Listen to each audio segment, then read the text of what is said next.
সারাদিনে আর কোনো আমল করতে পারি আর না পারি, এই আমলটা সজ্ঞানে বিশেষ কোন বিপদ আপদ মুসিবত না হলে আমি আলহামদুলিল্লাহ এই আমলটা কখনো ছাড়ি না, প্রতিদিন করি আলহামদুলিল্লাহ। আজকেও শুরুতেও এই আমলটা আমি করে নিয়েছি। এই আমলটা আমরা অনেকে জীবনে আজকে প্রথম শুনেছি। আল্লাহ নবী সাল্লাল্লাহু আলাইহি সাল্লাম যে বলেছেন, সকালে পড়লে সারাদিন, সন্ধ্যা পড়লে সারা রাত, রাতে শোয়ার সময় পড়লে, বিশেষ করে রাতে মানুষ ঘুমন্ত অবস্থায় নানা রকমের ক্ষয়ক্ষতির আশঙ্কা থাকে, এই সব ধরনের ক্ষয়ক্ষতি থেকে আল্লাহর নিরাপত্তা এসে চলে আসে। আল্লাহ তার হেফাজতের জিম্মাদারি নিয়ে নেন, দায়িত্বশীল হয়ে যান, সবকিছু থেকে যথেষ্ট, সবকিছু থেকে আল্লাহ তাআলা তাকে নিরাপদ করে দেন। এই বিশ্বাস, এই ইয়াকিন নবী সাল্লাল্লাহু আলাইহি ওয়াসাল্লামের কথার প্রতি আমাদের আছে না নাই? তাহলে এই সূরাগুলো আমরা আজ থেকে আমল করব তো ইনশাআল্লাহ। কোরআনে কারীমের এই শেষের তিনটা সূরা এমন তিনটা সূরা যে আমাদের প্রিয় নবী সাল্লাল্লাহু আলাইহি ওয়াসাল্লাম সারা দিনে সবচাইতে বেশি সংখ্যক বার যেই সূরাগুলোকে ওয়াজিফা হিসাবে, আমল হিসাবে পড়ার নির্দেশ দিয়েছেন কোরআনে কারীমের, সেই সূরাগুলো হলো এই তিনটা সূরা। এই তিনটা সূরা দিনে এবং রাতে যত বেশি সংখ্যক বার পাঠ করতে হয়, অন্য কোন সূরা, এমনকি অন্য কোন দোয়া এত বেশি সংখ্যক বার পাঠের নির্দেশ কোরআনে অথবা হাদিসে কোথাও দেওয়া হয় নাই। তাহলে এই তিনটা সূরার মর্যাদা, এর কি মর্তবা, এর কি বৈশিষ্ট্য, এর কি মাহাত্ম্য আছে সেটা বুঝবার জন্য আর কিছুর প্রয়োজন নাই। এই একটি কথা যথেষ্ট যে দিন এবং রাত 24 ঘন্টার ভেতরে কোরআনে কারীমের এই শেষ তিনটা সূরা, সূরা ইখলাস, সূরা ফালাক, সূরা নাস, এগুলোকে যত বেশি সংখ্যক বার নবী সাল্লাল্লাহু আলাইহি ওয়াসাল্লাম পড়ার নির্দেশ দিয়েছেন, তিনি নিজে পাঠ করতেন, এত বেশি সংখ্যক বার অন্য আর কোন দোয়া, আর কোন সূরা, আর কোন আয়াত, আর কোন কিছু পাঠ করার নির্দেশ আমাদেরকে কোরআন হাদিস দেয় নাই। এখান থেকে এই তিনটার সূরা যে আল্লাহর কাছে কত গুরুত্বপূর্ণ, নবী সাল্লাল্লাহু আলাইহি ওয়াসাল্লামের কাছে কত গুরুত্বপূর্ণ, যে রিপিটেডলি এত বেশি সংখ্যক বার পাঠ করার নির্দেশ দেওয়া হয়েছে, এটা পরিষ্কার ভাবে বোঝা যায় কি যায় না বলেন? সম্মানিত ভাইরা আমার, সূরা ইখলাস, সূরা ফালাক, সূরা নাস, এই তিন সূরা দিন এবং রাত সব মিলিয়ে আমাদের প্রিয় নবী সাল্লাল্লাহু আলাইহি ওয়াসাল্লাম তিন জায়গায় তিনি তিন সময় এই সূরাগুলো পাঠ করতেন। একটা হলো সকাল এবং সন্ধ্যায়, সকাল এবং সন্ধ্যায় নবী করিম সাল্লাল্লাহু আলাইহি ওয়াসাল্লাম তিন কুল পড়তেন। এটাকে সংক্ষেপে বলা হয় তিন কুল। যেহেতু তিন সূরা শুরুতে কুল শব্দটা আছে, এজন্য সংক্ষেপে বলা হয় তিন কুল। এই তিন কুল, ইখলাস, ফালাক, নাস, এই শেষের তিনটা সূরা কোরআনের, এই তিনটা সূরাকে আমাদের প্রিয় নবী সাল্লাল্লাহু আলাইহি ওয়াসাল্লাম সকাল সন্ধ্যায় পড়তেন। একটা টাইম পাইলাম, কোন টাইমে পড়তেন? সকাল এবং সন্ধ্যায়। সকাল এবং সন্ধ্যার পাশাপাশি তিনি রাতে ঘুমানোর আগে আবার পড়তেন। তাহলে দুইটা টাইম পাইলাম। আরেকটা টাইম হলো 5 ওয়াক্ত নামাজের পরেও তিনি পাঠ করতেন। তাহলে কয় টাইম হলো? 3 টাইম। 3 কুল পড়তে হয় প্রতিদিন, রাত পুরা 24 ঘন্টার মধ্যে কয় টাইম? 3 কুল 3 সময়ে পড়তে হয়। সকাল এবং সন্ধ্যা এবং রাত এই সময়গুলোতে পড়তে হয় প্রত্যেকটা 3 বার করে। 3 বার পড়লে কি লাভ হয়? নবী করিম সাল্লাল্লাহু আলাইহি ওয়াসাল্লামের পরিষ্কার হাদিস রয়েছে, যদি কেউ সকালে 3 কুল 3 বার করে পাঠ করে, সূরা ইখলাস 3 বার, সূরা ফালাক 3 বার, সূরা নাস 3 বার যদি কেউ পাঠ করে, সন্ধ্যার আগ পর্যন্ত সারা দিনের জন্য ওই পাঠকারী ব্যক্তি আল্লাহ তাআলার জিম্মায়, আল্লাহর হেফাজতে, আল্লাহর নিরাপত্তায় সে চলে যায়। যত প্রকার অনিষ্ট আছে, ক্ষতি আছে, দৃশ্যমান ক্ষতি, অদৃশ্যমান ক্ষতি, সব ধরনের ক্ষয়ক্ষতি থেকে এবং আকস্মিক বিপদ থেকে, মুসিবত থেকে আল্লাহ রাব্বুল আলামিন ওই ব্যক্তিকে হেফাজত করেন, যে ব্যক্তি ইয়াকিনের সাথে, ঈমানের সাথে, দৃঢ়তার সাথে আল্লাহ তাআলার কাছে প্রার্থনা করে এই সূরাটা সকালে 3 বার পাঠ করে। একইভাবে যে ব্যক্তি সন্ধ্যায় পাঠ করে, মাগরিবের আগে বা পরে, আসরের পর থেকে নিয়ে মাগরিবের আগে কিংবা এশার আগ পর্যন্ত পুরো সময়ের ভিতরে যদি কেউ এই 3 কুল 3 বার পাঠ করে, তো সারা রাত জুড়ে ওই ব্যক্তি, এই পাঠকারী ব্যক্তি আল্লাহ রাব্বুল আলামিনের নিরাপত্তায় প্রবেশ করে যায়। একইভাবে আমাদের প্রিয় নবী সাল্লাল্লাহু আলাইহি ওয়াসাল্লাম প্রত্যেক 5 ওয়াক্ত নামাজের প্রত্যেক ওয়াক্তের পর এই 3 কুল পাঠ করতেন একবার। কয়বার? একবার সূরা ইখলাস, একবার সূরা ফালাক, আর একবার সূরা নাস। তাইলে মোট দিন এবং রাতে কয় জায়গায়, কয় টাইমে এই সূরাগুলো পাঠ করতে হয়? 3 টাইম। একটা হলো সকাল সন্ধ্যায়, আরেকটা হলো রাতে শোয়ার আগে, আরেকটা হলো 5 ওয়াক্ত নামাজের 5 ওয়াক্ত নামাজের পরে একবার করে, একবার সূরা ইখলাস, একবার সূরা ফালাক, একবার সূরা নাস, ফজরের পরে, আবার যোহরের পরে, আবার আসরের পরে, আবার মাগরিবের পরে, আবার এশারের পরে।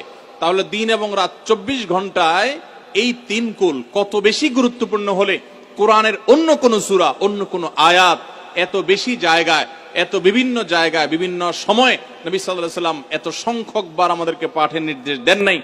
এখান থেকে বোঝা যায় এই সূরাগুলো কত গুরুত্বপূর্ণ, কত প্রয়োজনীয় এবং কত ফজিলত এবং মর্যাদাপূর্ণ। ভাইরা আমার, দিন এবং রাত 24 ঘন্টার ভিতরে 3 সময়ে এই সূরাগুলো মোট কতবার পাঠ করা হয়? আসুন আমরা হিসাব করি। সকাল, সন্ধ্যা এবং রাতে 3 বার করে যদি পাঠ করা হয় তাহলে কয়বার হলো? 9 বার করে। সকালে 3 বার, সন্ধ্যায় 3 বার, রাতে 3 বার, তাহলে মোট কয়বার হলো? 9 বার। আর 5 ওয়াক্ত নামাজের পরে 5 বার, কয়বার হলো? 9 আর 5 কত? 14। সূরা ইখলাস দিনে কয়বার পড়তে হয়? কমপক্ষে 14 বার পাঠ করা সুন্নাহ। সূরা ফালাক দিনে 14 বার পাঠ করা সুন্নাহ। সূরা নাস দিনে 14 বার পাঠ করা, এটা সুন্নাত নবী সাল্লাল্লাহু আলাইহি সাল্লামের। এই আমলটা আমরা অনেকে জীবনে আজকে প্রথম শুনেছি, অনেকে হয়তো আগে থেকে জানি। আমি এই ফজিলত এবং মর্যাদার কথা যে বললাম, আল্লাহ নবী সাল্লাল্লাহু আলাইহি সাল্লাম যে বলেছেন সকালে পড়লে সারা দিন, সন্ধ্যা পড়লে সারা রাত, রাতে শোয়ার সময় পড়লে, বিশেষ করে রাতে মানুষ ঘুমন্ত অবস্থায় নানা রকমের ক্ষয়ক্ষতির আশঙ্কা থাকে। এই সব ধরনের ক্ষয়ক্ষতি থেকে আল্লাহর নিরাপত্তা এসে চলে আসে। আল্লাহ তার হেফাজতে জিম্মাদারি নিয়ে নেন, দায়িত্বশীল হয়ে যান। সবকিছু থেকে যথেষ্ট, সবকিছু থেকে আল্লাহ তাআলা তাকে নিরাপদ করে দেন। এই বিশ্বাস, এই ইয়াকিন নবী সাল্লাল্লাহু আলাইহি সাল্লামের কথার প্রতি আমাদের আছে না নাই? তাহলে এই সূরাগুলো আমরা আজ থেকে আমল করব তো ইনশাআল্লাহ। এই 3 কুল সকাল, সন্ধ্যায় এবং রাতে ঘুমানোর আগে এটা পাঠ করার একটা বিশেষ পদ্ধতি আছে। সেটা হলো নবী করিম সাল্লাল্লাহু আলাইহি সাল্লাম শিক্ষা দিয়েছেন এই 3 কুল, সূরা ইখলাস 3 বার পড়বেন, সূরা ফালাক 3 বার পড়বেন, সূরা নাস 3 বার পড়বেন। পড়ে 2 হাতকে এরকম কোষ করবেন, এভাবে কোষ করবেন। কোষ করে এই কোষের মধ্যে ফু দিবেন। নিজের কোষের ভিতরে 3 বার পড়ে ফু দিয়ে এরপর সেটাকে পুরা শরীরের মধ্যে মুছে ফেলবেন। যেখানে যেখানে হাত নেওয়া সম্ভব হয়, শরীরের যতটুকু জায়গা হাত নেওয়া সম্ভব হয়, সামনে পেছনে চেষ্টা করে যতটুকু সম্ভব হয় ততটুকু মাসা করবেন, মুছবেন হাত দিয়ে। এর মাধ্যমে আল্লাহ তাআলা আপনাকে হেফাজত করবেন। ছোট ছোট বাচ্চা যারা আছে, দুধের শিশু, 2 বছর, 4 বছর, 6 বছর, যারা পড়তে পারে না এখনো বা মুখস্থ নাই, সে বাচ্চাদেরকে মা বাবা বা তাদের কাছের কোন লোকজন তারা পড়ে 3 বার ফু দিবেন। আবার 3 বার পড়ে নিজের ছেলে মেয়ের সবার শরীরে ফু দিয়েন না, প্রত্যেকের জন্য 3 বার। আপনারটা আপনি করবেন, বাচ্চাটা বাচ্চাকে করে দিবেন। এই আমলগুলো আল্লাহ তাআলা আমাকে যেদিন জানার তৌফিক দিয়েছে, আপনাদের উৎসাহের জন্য বলি, সারাদিনে আর কোনো আমল করতে পারি আর না পারি, নফল আমল হিসাবে এই আমলটা সজ্ঞানে, বিশেষ কোন বিপদ আপদ মুসিবত না হলে আমি আলহামদুলিল্লাহ এই আমলটা কখনো ছাড়ি না, প্রতিদিন করি আলহামদুলিল্লাহ। আজকেও শুরুতেও এই আমলটা আমি করে নিয়েছি। আপনারা সবাই আমলটা করবেন তো ইনশাআল্লাহ? কে কে নিয়ত করছেন আজ থেকে 3 কুল এই 3 টাইম জীবনে কখনো ছাড়বেন না? একটু দাঁড়ায় হাতটা তুলে আল্লাহকে দেখায় দেন। সবাই নিয়ত করছেন তো? আল্লাহ আমাদের সবার হাতগুলোকে কবুল আর মঞ্জুর করে নিন। আল্লাহ তাআলা আমাদের সকল ক্ষয়ক্ষতি থেকে হেফাজতের জন্য আল্লাহ একাই যথেষ্ট হয়ে যান। ভাইরা আমার, তাহলে 3 কুলের আমলটা করবো তো ইনশাআল্লাহ? 3 কুল সম্পর্কে আরো অনেক কথা বলার আছে। এই 3 কুলের ফজিলত এবং মর্যাদা নিয়ে আরো বহু কথা শোনাবার আছে, কিন্তু আমি শুধুমাত্র এটুকু যথেষ্ট মনে করি আমলের জন্য। আমরা এটাকে আমল করব।